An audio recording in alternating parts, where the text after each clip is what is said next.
저는 그날 이후로 바다에서 파도 치는 소리를 들을 때면 손이 먼저 떨립니다.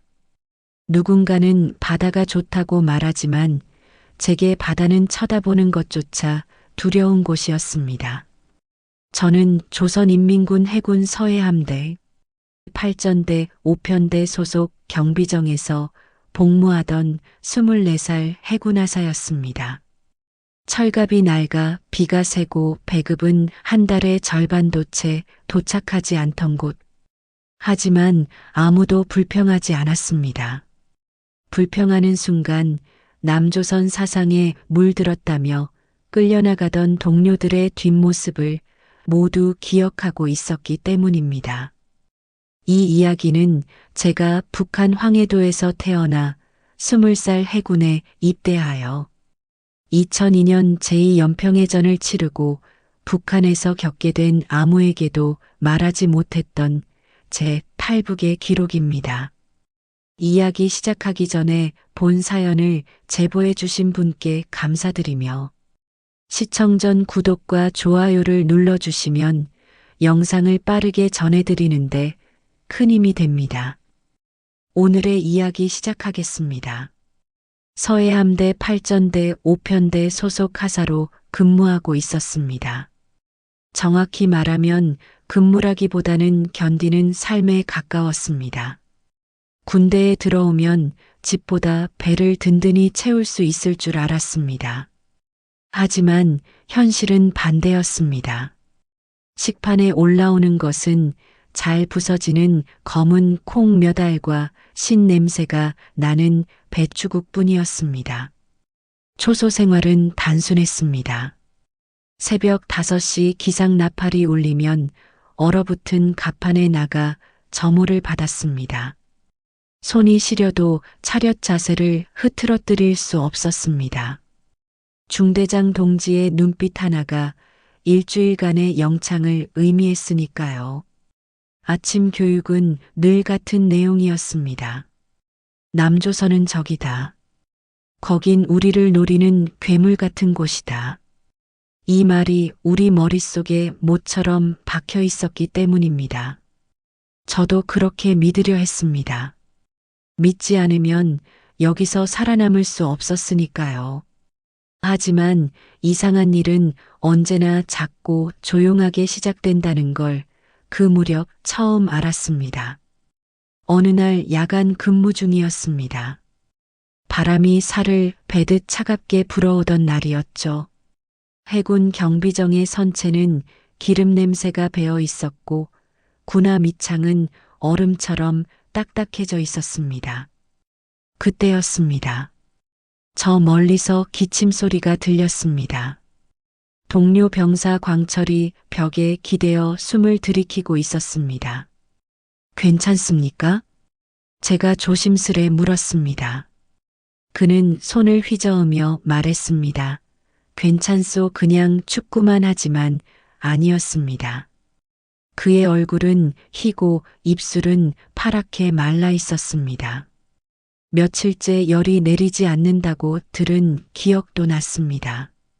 저는 조심스럽게 말했습니다. 중대장 동지에게 의무실 보고라도. 광철은 제 말을 끊어버렸습니다. 입 다물라.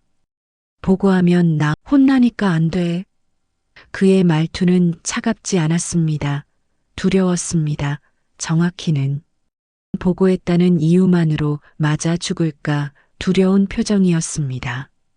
그 순간 제 안에서 처음으로 이상한 감정이 들었습니다. 우린 도대체 무엇 때문에 이렇게까지 숨죽이며 살아야 하는가. 하지만 그 감정은 겉으로 드러낼 수 없었습니다. 감정은 언제나 위험했고 위험은 곧 사라짐을 의미했으니까요. 사흘 뒤 광철은 아침 점호에 나오지 못했습니다. 밤사이 고열로 쓰러졌다는 소문만 돌았을 뿐 그 이후로 아무도 그를 보지 못했습니다. 누군가 물었습니다. 광철 동무는 어디 갔습니까? 후송됐다.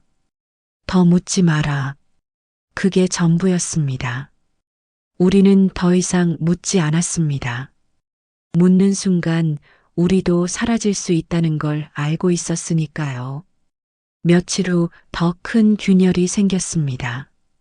저는 상부에서 내려온 교육 영상을 보게 되었습니다. 남측 해군이 우리 어선을 공격하여 무고한 사람들을 죽였다는 내용이었습니다. 낡은 프로젝터에서 흘러나오는 영상 속에는 불타는 어선과 바다에 떠 있는 시신들이 보였습니다. 정치지도원이 단상에서 주먹을 내리쳤습니다. 보십시오. 이것이 남조선 괴뢰들의 만행입니다. 모두가 고개를 끄덕였습니다. 분노에 찬 표정을 지어야 했습니다. 그런데 영상 후반에 잠깐 지나간 장면에서 저는 이상한 걸 발견했습니다. 남측 함정의 영상에 찍힌 날짜가 교육자료 내용과 맞지 않았습니다. 사건 날짜보다 사흘 뒤였습니다.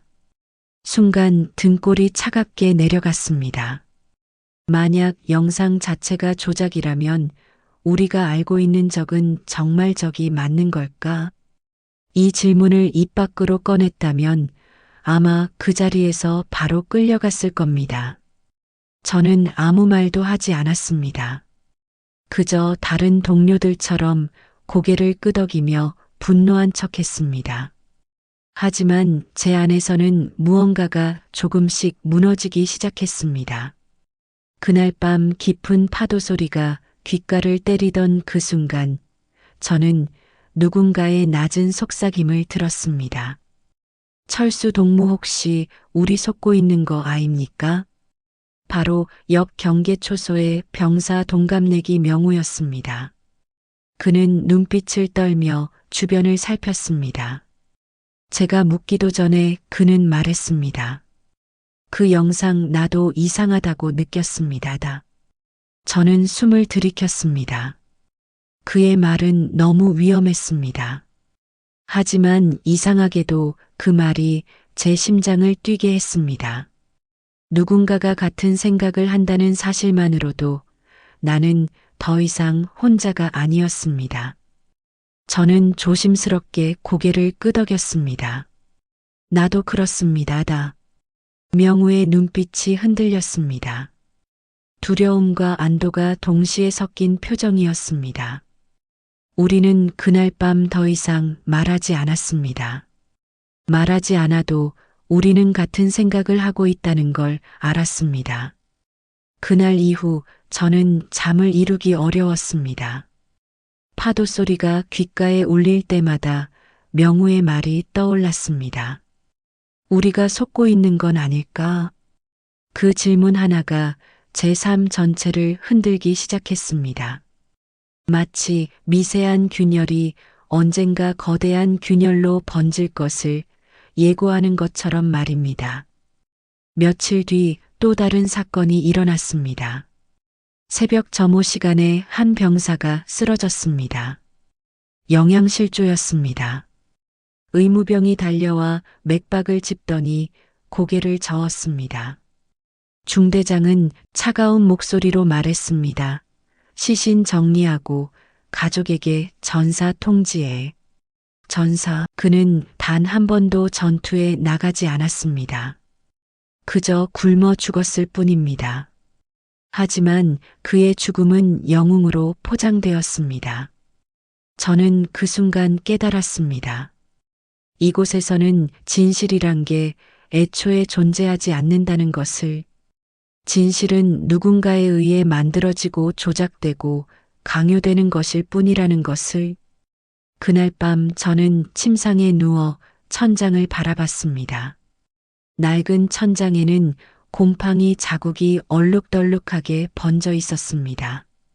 저는 조용히 중얼거렸습니다. 나는 언제까지 이렇게 살아야 하는가? 그 질문에 대한 답은 아직 없었습니다. 하지만 그 질문을 하기 시작했다는 것 자체가 이미 변화의 시작이었습니다. 저는 그날 밤 처음으로 남쪽 하늘을 바라봤습니다. 어둠 속에서도 희미하게 빛나는 별들이 보였습니다. 그 별빛이 어디서 오는지는 몰랐지만 저는 그 빛을 오래도록 바라봤습니다. 그리고 그 균열은 정말로 터지고 말았습니다. 제가 남측 함정의 발칸포를 마주하게 된 그날 모든 게 무너져 내렸습니다. 새벽 공기가 유난히 무겁게 내려앉았습니다. 저는 갑판 위에 서서 무전기를 쥔 손에 힘을 주었습니다. 바다 위로 남측 고속정의 실루엣이 길게 드리워지고 함정 전체가 조용히 긴장으로 조여들었습니다. 갑판 아래에서는 포수들이 방열을 준비하며 금속 장전을 반복했습니다. 챙챙하는 소리가 파도에 섞여 울렸습니다. 사거리 3200 목표물 접근 중입니다. 포술 지휘관이 보고하자 정장 동지가 낮고 단단한 목소리로 말했습니다. 명령 전까지 조준만 유지해. 저는 남쪽 바다 너머를 바라보며 침을 삼켰습니다. 누가 먼저 쏘느냐가 곧 누가 먼저 쓰러지느냐를 의미하는 자리였습니다. 정적은 오래가지 않았습니다. 남측 경고 방송이 함정 위로 울렸습니다. 낯선 억양의 외침이 차가운 바람을 타고 북쪽으로 날아왔습니다. 여기는 대한민국 해군이다. 정해진 경계를 위반했다. 즉각 돌아가라. 그 말이 끝나기도 전에 정장은 고개를 좌우로 천천히 저었습니다. 항해 계속합니다. 저는 무전기를 잡은 손을 꽉 쥐었습니다. 물러서는 선택의 여지가 없다는 걸 누구보다 잘 알고 있었습니다. 잠시 후 갑판이 순간적으로 번쩍이며 귓가가 울렸습니다. 꽝. 어디서 날아왔는지 알 수 없는 포탄 한 발이 바다를 찢었습니다. 거대한 물기둥이 선체 옆에서 솟아오르고 그 물이 비처럼 갑판에 쏟아졌습니다. 그와 동시에 정장의 고함이 들렸습니다. 사격 개시. 포가 불을 뿜었습니다. 각 포열에서 튀어나간 포탄이 굉음과 함께 공기를 찢어냈습니다. 선체는 연속된 반동으로 떨리고 금속 덩어리 전체가 비명처럼 울렸습니다. 귀가 먹먹해지고 화약 냄새가 목구멍을 타고 내려왔습니다. 저는 난간을 붙잡고 균형을 잡으려 했지만 함정은 계속해서 흔들렸습니다. 거리가 1500m로 좁혀지자 남측 함정의 포문이 일제히 불을 뿜기 시작했습니다. 그 순간부터 지옥이 시작되었습니다. 포탄 하나가 우리 함정의 함교 바로 아래를 강타했습니다. 쾅! 엄청난 폭발음과 함께 함정 전체가 옆으로 기울었습니다. 저는 갑판에서 몸이 뜨며 철제 난간에 어깨를 부딪혔습니다. 날카로운 통증이 온몸을 관통했지만 비명을 지를 여유조차 없었습니다. 연기가 갑판 위로 자욱하게 번지고 어디선가 비명 소리가 들려왔습니다. 좌연 파공 발생했습니다. 침수 시작됐습니다. 기관실 화재 발생. 무전기에서 쏟아지는 보고들이 겹쳐지며 혼란이 극에 달했습니다. 저는 정신을 차리고 일어나려 했지만 갑판이 계속 기울어져 발을 딜 수가 없었습니다. 그때 또 다른 포탄이 한미를 강타했습니다. 쾅! 함정이 마치 장난감처럼 뒤틀렸습니다. 금속이 찢어지는 소리가 귀청을 찢었고 뜨거운 파편이 사방으로 튀었습니다. 제 옆을 지나가던 병사 한 명이 그대로 쓰러졌습니다. 그의 군복에서 붉은 피가 번지기 시작했습니다. 저는 그를 부축하려 했지만 그는 이미 눈을 감고 있었습니다. 의무병 어디 있습니까? 제가 소리쳤지만 대답은 없었습니다. 주변은 연기와 불꽃으로 가득했고 사람들은 각자 살기 위해 몸부림치고 있었습니다. 함정은 점점 더 심하게 기울었고 바닷물이 갑판 위로 밀려 올라오기 시작했습니다. 함장이 함교에서 외쳤습니다.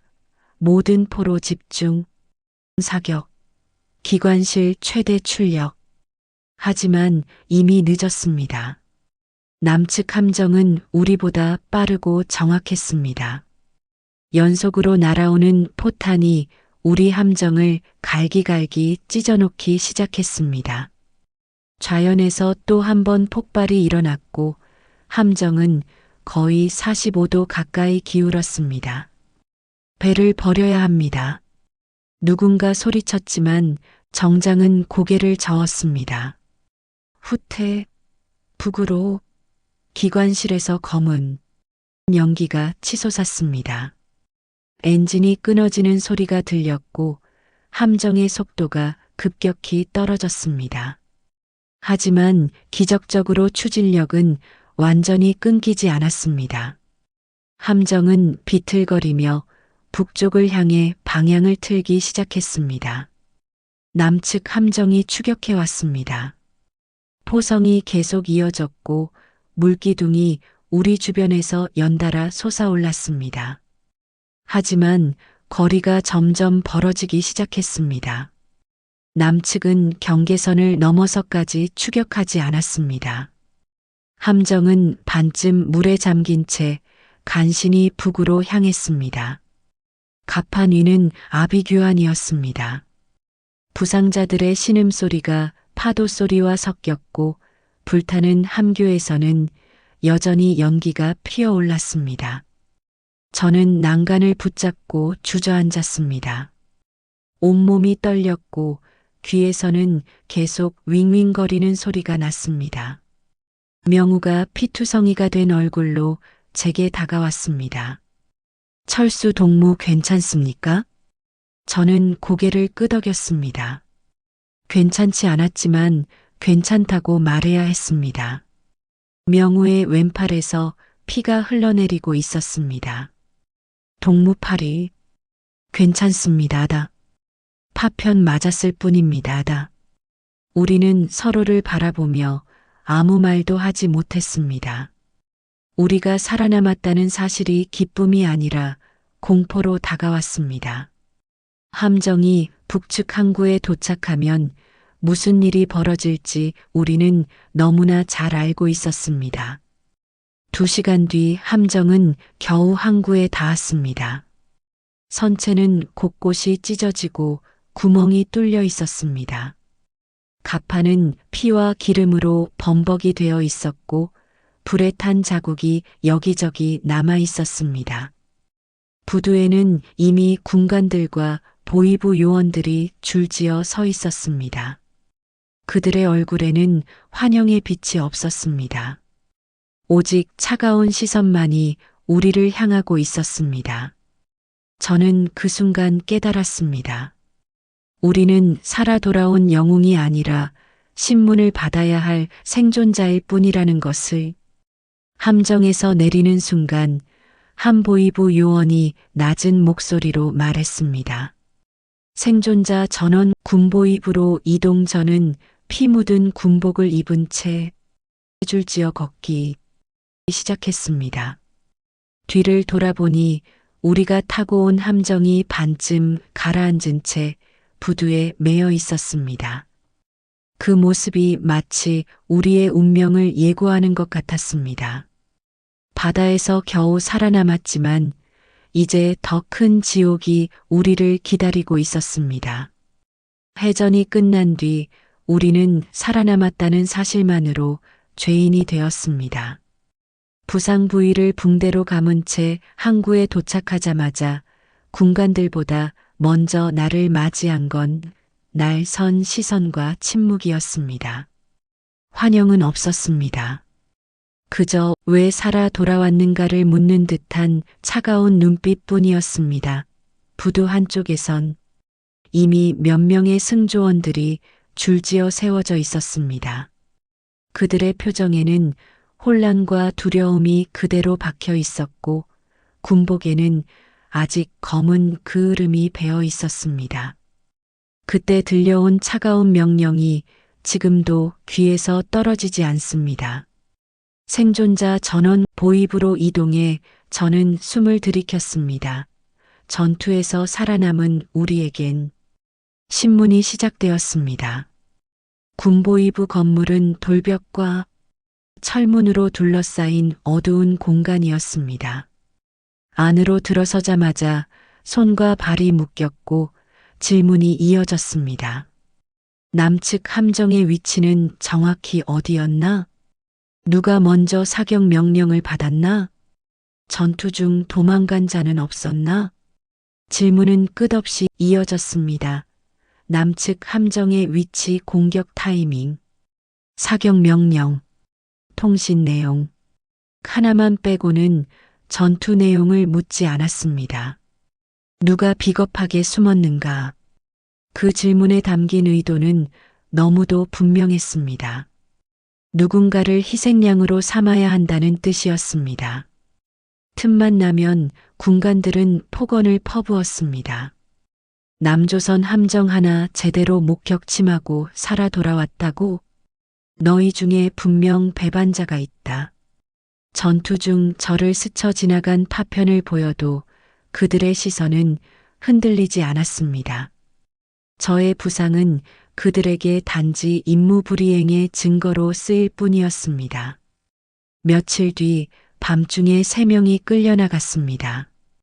우리와 함께 전투에 참여했던 동지들이었습니다. 그들은 입도 제대로 떼지 못한 채 짐승처럼 끌려가 어둠 속으로 사라졌습니다. 그 후로 그들을 다시 본 사람은 아무도 없었습니다. 그날 이후 부대 안은 공포가 서린 무덤 같았습니다. 서로 눈을 마주치기조차 두려워했습니다. 누구든 말 한마디 잘못하면 전날 사라진 사람들처럼 흔적도 없이 사라질 수 있었기 때문입니다. 며칠 뒤 저 역시 불려갔습니다. 좁고 어두운 방에 군복을 입은 보위원이 앉아 있었습니다. 책상 위에는 제군 기록과 전투 배치도가 놓여 있었습니다. 동무 전투 중 남측 포탄이 우연에 떨어졌다고 했지? 그렇습니다. 그때 도망간 사람은 없었나? 아무도 도망가지 않았습니다. 동무가 그렇게 말해야 살 수 있을 테니. 그는 비웃듯 말하고는 붉은 볼펜으로 제 기록에 무언가를 적었습니다. 그때 문득 그의 손짓에서 알 수 있었습니다. 나는 이미 의심자 명단에 올라 있었다는 것을. 그날 밤 저는 막사 침상 위에 누워 천막 천장을 바라봤습니다. 해전의 포성도 바다의 비명도 이미 희미해지고 있었습니다. 지워지지 않는 건 단 하나였습니다. 내가 죽을 뻔한 이유는 남측 때문이 아니라 이 체제 때문일지도 모른다. 그 깨달음은 도망치듯 찾아왔습니다. 그리고 곧장 새로운 공포로 이어졌습니다. 이대로 있으면 언젠가는 나도 끌려가겠구나. 일주일 뒤 저는 뜻밖의 소식을 들었습니다. 저와 함께 앞줄에서 포를 돌렸던 영철 동무가 지휘 불이행 혐의로 조사를 받다 감쪽같이 사라졌다는 것이었습니다. 함정 위에서 누구보다 앞장서 싸웠던 그였습니다. 그조차 사라진다는 건 이제 누구도 안전하지 않다는 뜻이었습니다. 그날 밤 영철의 빈 침상을 보면서 제 안에서 마지막 끈이 끊어졌습니다. 저는 어느 순간 이런 생각을 하고 있었습니다. 살아남고 싶다, 그리고 이 지옥에서 벗어나고 싶다. 하지만 그 순간 또 다른 생각이 곧장 뒤따라왔습니다.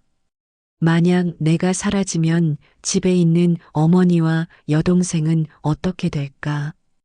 북한에서 가족은 죄의 상속 대상이었습니다.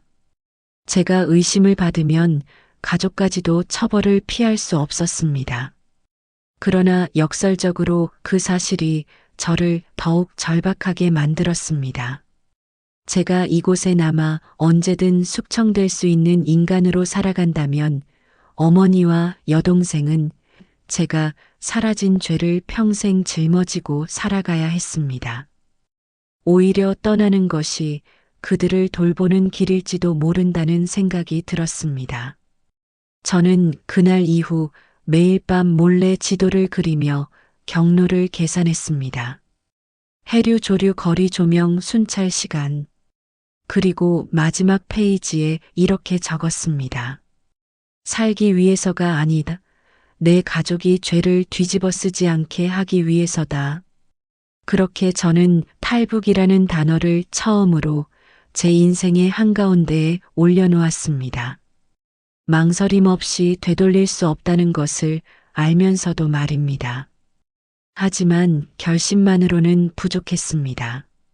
제게는 확신이 필요했습니다. 이 모든 희생이 헛되지 않을 거라는 마지막 증거가 필요했습니다. 그리고 그 증거는 제가 전혀 예상하지 못한 방식으로 찾아왔습니다. 탈북을 결심한 뒤 저는 몇 주 동안 항구 근처 야간 근무를 자원했습니다. 순찰 시간이 가장 헐거운 구역을 파악하기 위해서였습니다. 하지만 머릿속에서 아무리 계획을 세워도 마음속에는 두려움이 먼저 고개를 들었습니다. 이곳을 떠나는 건 단순히 위험한 선택이 아니라 조국을 배신한 자가 되는 길이었기 때문입니다. 그런데 그 두려움을 송두리째 뒤엎는 사건이 벌어졌습니다. 그리고 그 순간 제 인생의 방향이 완전히 뒤바뀌었습니다.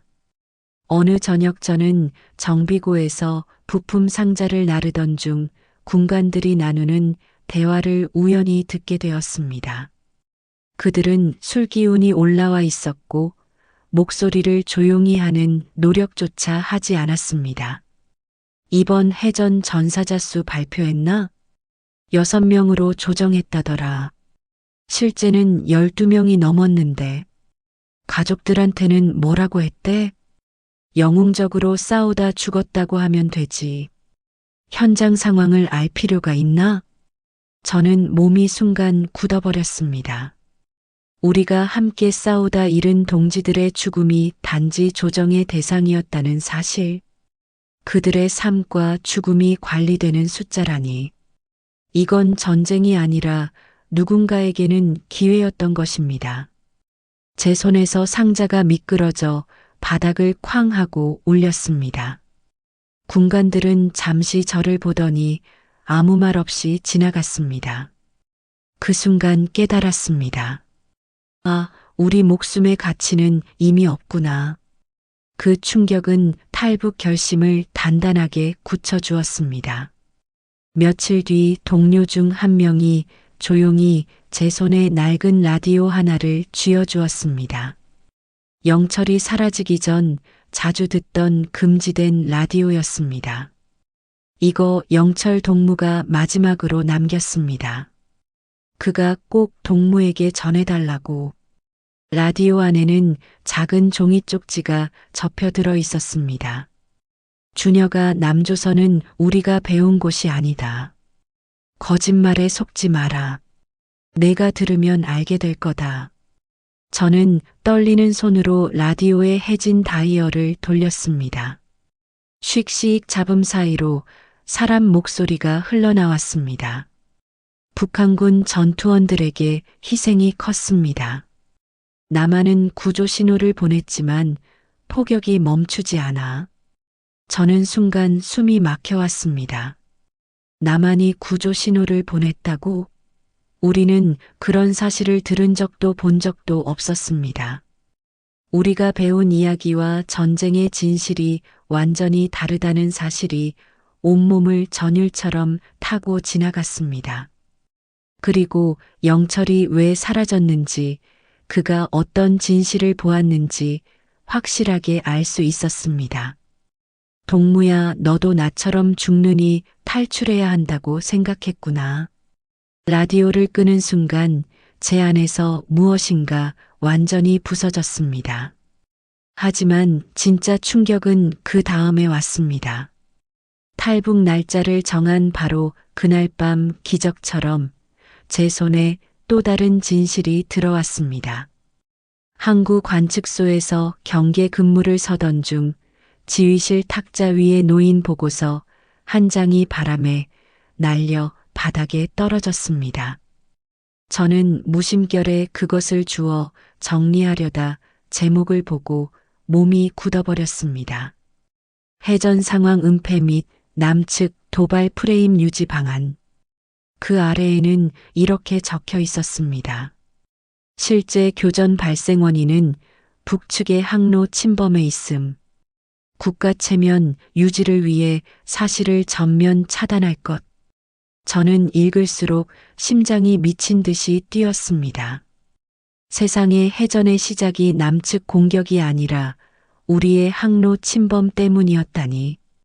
우리는 잘못된 명령을 따르다 죽어갔고 그 죄는 나만의 탓으로 뒤집어 씌워졌던 것입니다. 저는 손으로 얼굴을 감싸며 그대로 주저앉았습니다. 심장이 뜯겨나가는 듯 했습니다. 그동안 믿었던 모든 것이 거짓 또 거짓이었습니다. 나라를 위해 싸웠다고 믿었는데 그 나라는 우리를 죽음으로 몰아넣고 그마저도 조작했습니다. 나는 충성을 바쳤고 그들은 나를 숫자로 기록했습니다.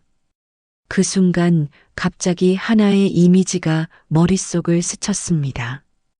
폭발음 속에서 울던 바다 냄새, 기울어가던 함정, 그 와중에 저를 부축하던 영철의 떨리는 손, 그리고 사라져버린 그의 빈 침상. 저는 숨을 삼키며 중얼거렸습니다. 영철아, 우리 모두 속았구나. 그날 밤 저는 마지막 준비를 끝내고 작은 공책에 마지막 글을 적었습니다. 어머니 미안합니다. 제가 이렇게라도 살아남아야 어머니와 동생이 연좌제로 고통받지 않을 것 같습니다. 살아서 꼭 다시 만나겠습니다. 글을 쓰는 동안 눈물이 종이 위에 떨어져 글씨를 번지게 만들었습니다. 저는 공책을 침상 밑에 깊숙이 숨기고 군복을 벗었습니다. 민간인 옷으로 갈아입고 항구 끝 방파제를 조용히 넘어갔습니다. 저 멀리 남쪽 하늘은 흐린 달빛 아래 잔잔하게 빛나고 있었습니다. 바다는 여전히 차가웠지만 발끝이 물에 닿는 순간 이상하게도 두려움보다는 희망에 가까운 감정이 밀려왔습니다. 모든 것이 거짓이었다면 나는 진실이 있는 곳으로 가야 했습니다. 그게 설령 죽음과 맞바뀌는 길이라 해도 말입니다. 저는 깊게 숨을 들이쉬고 조용히 바닷속으로 몸을 던졌습니다. 파도는 냉혹했지만 그 어느 때보다 자유롭게 느껴졌습니다. 처음으로 제 선택으로 제 발로 걷는 길이었습니다. 비록 그 길이 차가운 바다 위라 해도 말입니다. 바다로 몸을 던지는 순간 차가운 충격이 뼛속까지 파고들었습니다. 숨이 턱 막히며 폐가 수축했고 귀에서는 거친 물소리만 울려 퍼졌습니다. 저는 본능적으로 팔을 휘저으며 수면 위로 고개를 내밀었습니다. 7월 한여름이었지만 서해 바다는 얼음장처럼 차가웠습니다. 군 복무 중 익힌 수영 실력을 믿었지만 실전은 완전히 달랐습니다. 강화도까지의 거리는 지도상으로는 10km 남짓이었지만 실제로는 죽음과 손잡고 가야 하는 길이었습니다. 저는 조류가 북쪽으로 흐르는 시간대를 피해 계산한 밤이었지만 바다는 결코 인간의 계산을 기다려주지 않았습니다. 천천히 팔을 저으며 남쪽을 향해 나아갔습니다. 멀리 희미하게 불빛이 보였습니다. 그게 남한의 불빛인지 북한의 초소인지 알 수 없었지만 저는 그 빛을 향해 계속 헤엄쳤습니다. 1시간쯤 지났을 때 첫 번째 위기가 찾아왔습니다. 갑자기 발끝에서 무언가가 세게 당기는 느낌이 들었습니다. 순간 균형을 잃고 물속으로 빨려 들어갔습니다. 조류였습니다. 예상보다 훨씬 강한 힘으로 제 몸을 끌어당겼습니다. 저는 물속에서 휘둘리며 몸을 가누기조차 어려웠습니다. 호흡이 무너지고 허파 안으로 바닷물이 쏟아져 들어왔습니다. 눈을 떠도 아무것도 보이지 않았습니다. 어둠뿐이었습니다. 상하좌우 구분이 사라지고 공포만이 제 온몸을 감쌌습니다. 여기서 죽으면 어머니는 여동생은 그 순간 제 안에서 마지막 힘이 솟아올랐습니다. 죽을 때까지 붙잡혔던 그 체제를 위해 죽을 수는 없었습니다. 저는 방향 감각이 흐려진 상태에서도 본능처럼 발을 내질러 위쪽으로 몸을 밀어 올렸습니다. 폐가 터질 것 같았습니다. 그래도 포기하지 않았습니다. 팔을 미친 듯이 저었습니다. 그리고 마침내 푸악하는 소리와 함께 수면 위로 얼굴이 나왔습니다.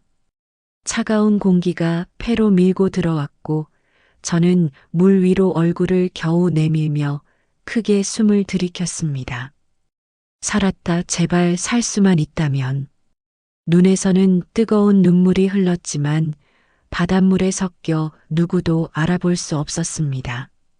저는 잠시 물 위에 떠서 숨을 고르며 별을 바라봤습니다. 북두칠성이 희미하게 보였습니다. 어릴 적 아버지가 가르쳐 주신 별자리였습니다. 저 별을 따라가면 남쪽이라고 말씀하셨습니다. 저는 다시 팔을 저었습니다. 2시간쯤 지났을 때 근육이 굳어오기 시작했습니다. 팔다리에 힘이 빠지고 호흡이 가빠졌습니다. 체온이 급격히 떨어지고 있었습니다. 손끝의 감각이 사라져갔습니다. 머릿속에서는 지금 잠들면 편할지도 모른다는 위험한 속삭임이 들려왔습니다. 저는 정신을 붙잡기 위해 어머니 얼굴을 떠올렸습니다. 밥을 아껴 제게 조금이라도 더 떠주던 그 손, 그리고 여동생이 제 군복 흔들며 오빠는 제일 멋져라고 웃던 그 모습. 안 돼, 아직 못 가. 저는 떨리는 이를 악물고 다시 팔을 뻗었습니다. 하지만 점점 더 앞으로 나아가는 속도가 느려졌습니다. 마치 바다가 제 몸을 붙잡고 내려앉히려는 듯 했습니다. 그때 더 큰 공포가 찾아왔습니다. 멀리서 들리는 엔진음이었습니다. 북측 단속정의 순찰 소리였습니다. 저는 본능적으로 물속에 몸을 숨기고 최대한 조용히 떠 있었습니다. 엔진음은 점점 가까워졌고 가끔씩 탐조등이 바다 위를 스치고 지나갔습니다. 하얀 빗줄기가 파도 위를 훑으며 지나갔습니다. 조금만 가까웠다면 제 머리 위를 비쳤을 것입니다. 저는 물속에서 숨을 참은 채 관자놀이가 터질 듯 두근거리는 심장 소리를 듣고 있었습니다. 보이지 마라, 제발. 폐가 터질 것 같았습니다. 더 이상 참을 수 없었습니다. 하지만 수면 위로 올라가는 순간 발각될 것이었습니다. 귀에서 윙윙거리는 소리가 났고 시야가 흐려졌습니다. 그래도 참았습니다. 그리고 마침내 엔진음이 천천히 멀어져 갔습니다. 저는 수면 위로 고개를 내밀고 거칠게 숨을 토해냈습니다. 온몸이 떨렸고 힘이 완전히 빠져버렸습니다. 하지만 멈출 수 없었습니다. 저는 다시 헤엄치기 시작했습니다. 시간이 얼마나 지났는지 알 수 없었습니다. 팔을 젓고 발을 차고 숨을 쉬고 다시 팔을 젓는 것만 반복했습니다. 의식이 희미해졌습니다.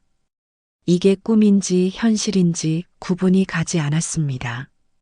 그때 멀리서, 정말 아주 멀리서 바람 사이로 사람 목소리가 들려왔습니다. 저쪽으로 조명 켜라. 저는 순간 귀를 의심했습니다. 북한식 억양이 아니었습니다. 명백한 남쪽 억양이었습니다. 분명 한국군이었습니다. 저는 남은 힘을 모두 짜내어 물 위로 팔을 들어 올렸습니다. 하지만 팔이 제대로 펴지지 않고 허무하게 떨어졌습니다. 다시 한번 팔꿈치가 굳어 있었지만 억지로 들어 올렸습니다. 그리고 그 순간 바다 위에 강한 빛이 펼쳐졌습니다. 하얗게 번진 탐조등이 수면을 스치고 지나갔고 그 한가운데에 제 실루엣이 걸렸습니다. 여기 있습니다. 사람입니다. 분명 한국말이었습니다. 제 귀에 도착한 그 문장이 얼마나 따뜻했는지 그 순간의 온기를 저는 평생 잊지 못할 것입니다. 곧이어 고무보트가 물살을 가르며 다가왔습니다. 해병대원들이 몸을 반쯤 물속으로 내밀고 제 팔을 잡아 끌어올렸습니다. 붙잡으세요. 괜찮습니다. 안전합니다. 저는 그 말을 듣는 순간 긴장이 풀리며 눈물이 쏟아졌습니다. 숨이 터져나오고 온몸이 덜덜 떨렸습니다. 해병대원 2명이 제 어깨를 잡고 담요를 덮어주었습니다. 살았습니까? 제가 떨리는 목소리로 묻자 해병대원이 말했습니다. 예, 이제 안전합니다. 힘들었죠. 이제 괜찮습니다. 그 말에 저는 마치 무너져 내리듯 고개를 숙였습니다. 그리고 소리 없이 울기 시작했습니다. 지옥을 건너온 제 삶에서 처음 들어보는 말이었습니다. 괜찮습니다. 나는 그 말 한마디가 인간을 살릴 수 있다는 걸 그날 처음 알았습니다. 남한 땅에 도착하고 난 뒤 저는 곧바로 낯선 건물로 이동했습니다. 새벽 공기가 차가웠지만 제 손등에 닿는 느낌은 더 이상 두려움이 아니었습니다. 숨을 크게 들이마시며 스스로 되뇌었습니다. 살았다, 정말 살아버렸습니다. 해병대원들은 저를 응급실로 데려갔고 의사들이 제 몸 상태를 확인했습니다. 저체온증과 탈진 상태였지만 생명에는 지장이 없다는 진단이었습니다. 며칠 뒤 저는 국가정보원 조사시설로 이송되었습니다. 처음 보는 건물이었지만 낯설지 않았습니다. 북한의 보위부와 비슷한 곳이라는 걸 본능적으로 알았습니다.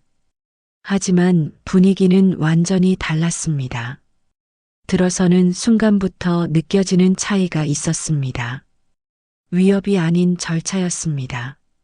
조사는 3개월 동안 이어졌습니다. 처음 일주일은 제 신원을 확인하는 시간이었습니다. 이름, 생년월일, 출신지, 군 소속 부대 복무 기간. 저는 조심스럽게 대답했습니다. 조선인민군 해군 서해함대 8전대 5편대 소속이었다고 말했을 때 조사관의 표정이 미묘하게 변했습니다. 해전에 참여하셨군요. 예, 그렇습니다. 많이 힘드셨을 텐데. 그 말에 저는 잠시 멈칫했습니다. 북한에서는 들어본 적 없는 말이었습니다. 힘들었다는 감정을 인정받아 본 적이 없었습니다. 저는 고개를 끄덕였고 목이 메었습니다. 조사관은 물 한 잔을 건네주며 말했습니다. 천천히 말씀하셔도 됩니다. 그날부터 저는 제 이야기를 풀어놓기 시작했습니다. 광철이 사라진 일, 조작된 교육 영상 명우와 나눈 위험한 대화 해전의 공포 보위부의 신문 영철의 실종 그리고 은폐 문서를 발견한 순간까지 말을 할 때마다 조사관은 제 눈을 마주보며 고개를 끄덕였습니다. 제 이야기를 의심하는 눈빛이 아니었습니다. 이해하려는 눈빛이었습니다. 한 달쯤 지났을 때 조사관이 물었습니다. 왜 탈북을 결심하셨습니까? 저는 잠시 망설였습니다. 그리고 천천히 대답했습니다. 살고 싶었습니다. 그리고 제 가족이 저 때문에 고통받지 않기를 바랐습니다. 가족 생각이 많이 나시겠습니다. 예, 매일 밤 꿈에 봅니다. 조사관은 아무 말 없이 고개를 끄덕였습니다. 그 침묵이 위협이 아니라 위로처럼 느껴졌습니다. 조사는 세밀했지만 고문은 없었습니다. 협박도 없었습니다. 다만 끝없는 질문이 이어졌습니다. 북한군의 전력 배치 함정의 무기 체계, 지휘 구조 보위부의 운영 방식? 저는 아는 대로 대답했습니다. 숨길 이유가 없었습니다. 2달째 접어들자 조사는 제 진술의 진위를 확인하는 단계로 넘어갔습니다. 같은 질문을 다른 방식으로 반복했습니다. 일부러 모순을 유도하는 질문도 있었습니다. 하지만 저는 진실만을 말했기에 흔들리지 않았습니다. 어느 날 조사관이 말했습니다. 귀하의 진술은 신빙성이 높습니다. 곧 조사가 마무리될 것입니다. 그 말을 듣는 순간 가슴이 뛰었습니다. 드디어 이 긴 터널이 끝나는 것이었습니다. 3개월째 되던 날 마지막 조사가 끝났습니다. 조사관이 서류를 정리하며 말했습니다. 수고하셨습니다. 이제 하나원으로 가시게 됩니다. 하나원이 뭡니까? 북한 이탈 주민들이 남한 사회에 적응하도록 돕는 교육시설입니다. 저는 그제야 긴장이 풀리며 한숨을 내쉬었습니다. 조사관이 마지막으로 말했습니다. 힘든 길을 걸어오셨습니다. 이제 새로운 삶을 시작하시길 바랍니다. 그 말에 저는 고개를 숙여 인사했습니다. 감사하다는 말이 목에 걸려 나오지 않았습니다. 며칠 뒤 저는 하나원에 입소했습니다. 경기도 안성에 위치한 조용한 건물이었습니다. 도착한 날 저는 침대에 앉아 한참을 주변을 둘러봤습니다. 깨끗한 이불 개인 사물함, 창문 밖으로 보이는 평화로운 풍경. 이런 곳에 내가 있어도 되는 걸까? 여전히 실감이 나지 않았습니다. 첫날 오리엔테이션에서 담당 선생님이 말했습니다. 여러분은 이제 새로운 시작을 맞으셨습니다. 조급해하지 않으셔도 됩니다.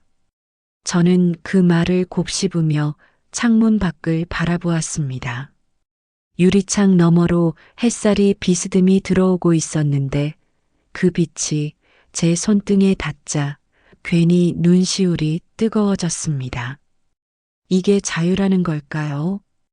하나원의 생활은 규칙적이었습니다. 아침 7시 기상 8시 조식 9시부터 오후 5시까지 교육. 저는 나만의 법과 제도를 배웠습니다. 민주주의가 무엇인지, 선거권이 무엇인지 처음 알았습니다. 돈의 개념도 새로 배워야 했습니다. 은행 계좌, 신용카드, 월세, 보증금. 모든 게 낯설었습니다. 가장 어려웠던 건 언어였습니다. 같은 한국어를 쓰지만 단어가 달랐습니다. 동무가 아니라 친구, 인민반장이 아니라 통장 배급이 아니라 마트. 저는 매일 밤 공책에 새로운 단어를 적으며 외웠습니다. 실수할 때마다 다른 교육생들이 웃으며 고쳐주었습니다. 그 웃음에는 조롱이 없었습니다. 한 달쯤 지났을 때 컴퓨터 교육이 시작되었습니다. 저는 평생 컴퓨터를 만져본 적이 없었습니다. 마우스를 잡는 법부터 배워야 했습니다. 키보드를 두드릴 때마다 신기했습니다. 인터넷이라는 것도 처음 알았습니다. 세상의 모든 정보가 이 작은 화면 안에 들어있다는 게 믿기지 않았습니다. 어느 날 선생님이 말했습니다. 검색창에 궁금한 걸 쳐보세요. 저는 떨리는 손으로 키보드를 두드렸습니다. 연평해전. 엔터를 누르자 수많은 기사가 쏟아졌습니다. 저는 하나하나 읽어 내려갔습니다. 남한 측 기록 해외 언론 보도 생존자 증언. 제가 겪었던 그날의 진실이 여기에 모두 기록되어 있었습니다. 북한이 먼저 경계를 침범했다는 것도 남한이 경고 방송을 여러 번 했다는 것도 모두 적혀 있었습니다. 저는 화면을 보며 조용히 눈물을 흘렸습니다. 제가 목숨 걸고 찾으려 했던 진실이 여기서는 클릭 한 번으로 확인할 수 있었습니다. 이게 자유구나. 진실을 알 권리가 있는 세상이구나. 석 달째 되던 날 취업 교육이 시작되었습니다. 이력서 쓰는 법, 면접 보는 법, 직장 예절. 저는 모든 걸 메모하며 열심히 들었습니다. 하나원에서 만난 다른 탈북민들과도 친해졌습니다. 모두가 저처럼 목숨을 걸고 넘어온 사람들이었습니다. 우리는 서로의 이야기를 나누며 위로했습니다. 마지막 교육을 받던 날 담당 선생님이 저에게 말했습니다. 앞으로 어떤 길을 가셔도 당신의 지난 선택은 틀리지 않았습니다. 그 말에 저는 고개를 숙인 채 오래도록 아무 말도 하지 못했습니다. 제가 흘린 눈물은 울음이 아니라 그저 긴 터널 끝에서 처음 마주한 한 줄기 빛에 대한 경건함이었습니다. 하나원 마지막 밤 저는 조용히 일기를 적었습니다. 나는 이제 두려워 도망치는 사람이 아니라 살아가기 위해 앞으로 걸어가는 사람입니다. 그리고 펜을 내려놓으며 스스로에게 아주 작은 그러나 단단한 약속을 했습니다. 오늘 이후로 나는 나로 살겠습니다. 그 말은 제 마음속에서 오래도록 울렸습니다. 그리고 그 여운은 지금도 제 삶을 움직이는 조용한 심장처럼 남아 있습니다. 저는 더 이상 조선인민군 해군 서해함대 8전대 5편대 소속 병사가 아닙니다. 저는 대한민국 국민 김준혁입니다. 그리고 이제 제 이름으로 제 삶을 살아갑니다.